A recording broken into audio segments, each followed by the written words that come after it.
Assalamualaikum warahmatullahi wabarakatuh, serta selamat pagi anak-anak ibu yang ibu sayangi.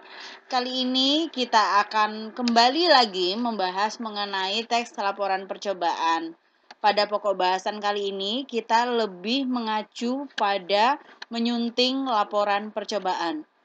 Baik anak-anak ibu yang ibu sayangi, sebelum kita mempelajari lebih lanjut tentang bagaimana menyunting teks laporan percobaan, ada baiknya agar ilmu yang kita peroleh nanti mendapatkan keberkahan dari Allah Subhanahu wa taala, maka marilah kita berdoa menurut agama dan kepercayaan kita masing-masing.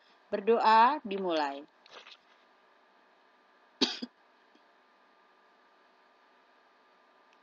Berdoa selesai.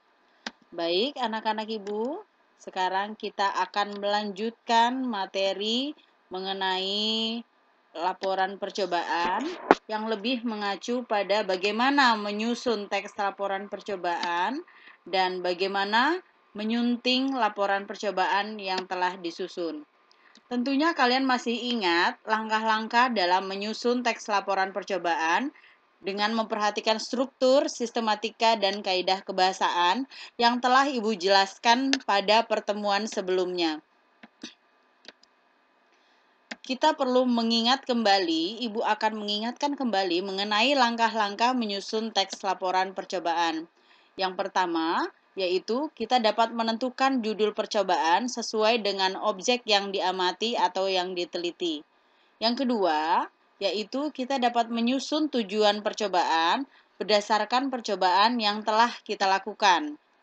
Yang ketiga, kita dapat menyusun teks laporan percobaan berdasarkan struktur teks laporan percobaan.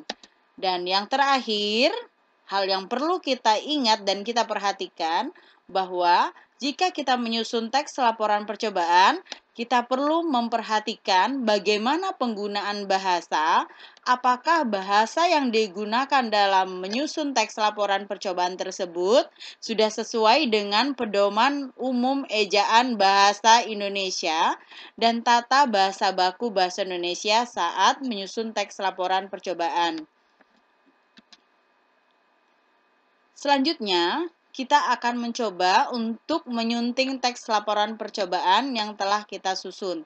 Tentunya, jika kita membuat suatu laporan percobaan, ada saja kesalahan-kesalahan yang terjadi pada saat kita menyusun laporan percobaan.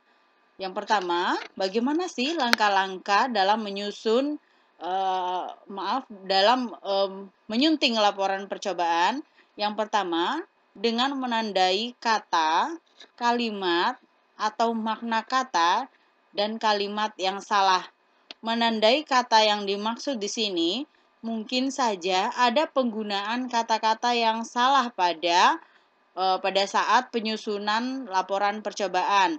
Misalnya, pada kata nasihat, yang seharusnya penggunaan pada kata nasihat tersebut bukan menggunakan kata nasihat, tetapi pada kaidah bahasa Indonesia yang disempurnakan atau sesuai dengan kamus, kata tersebut ditulis dengan kata nasihat, bukan nasihat. Begitu pula halnya dengan kalimat atau makna kata atau kalimat-kalimat lain yang terdapat kesalahan dalam penulisan atau penyusunan laporan percobaan. Selanjutnya yaitu kita mencoba menulis kembali teks tersebut sehingga menjadi teks laporan percobaan yang baik dan benar. Baik anak-anak ibu, jika kalian ingin mengetahui bagaimana contoh laporan percobaan itu, kalian bisa melihat dalam buku paket siswa halaman 17 sampai halaman 20. Di situ jelas sekali tertera bagaimana contoh dari laporan percobaan. Jika ada dari kalian yang masih kurang paham tentang materi laporan percobaan, silahkan kalian bisa langsung chat di Google Classroom dan menanyakan sampai sejelas-jelasnya bagaimana cara menyunting, bagaimana cara menyusun laporan percobaan yang nantinya akan kalian lakukan. Baik anak-anak ibu yang ibu sayangi, Demikian materi menyusun laporan percobaan dan menyunting laporan percobaan. Ibu harap kalian tetap semangat, tetap menjaga kesehatan. Wabillahi taufiq wal hidayah. Wassalamualaikum warahmatullahi wabarakatuh. Salam sehat dan semangat.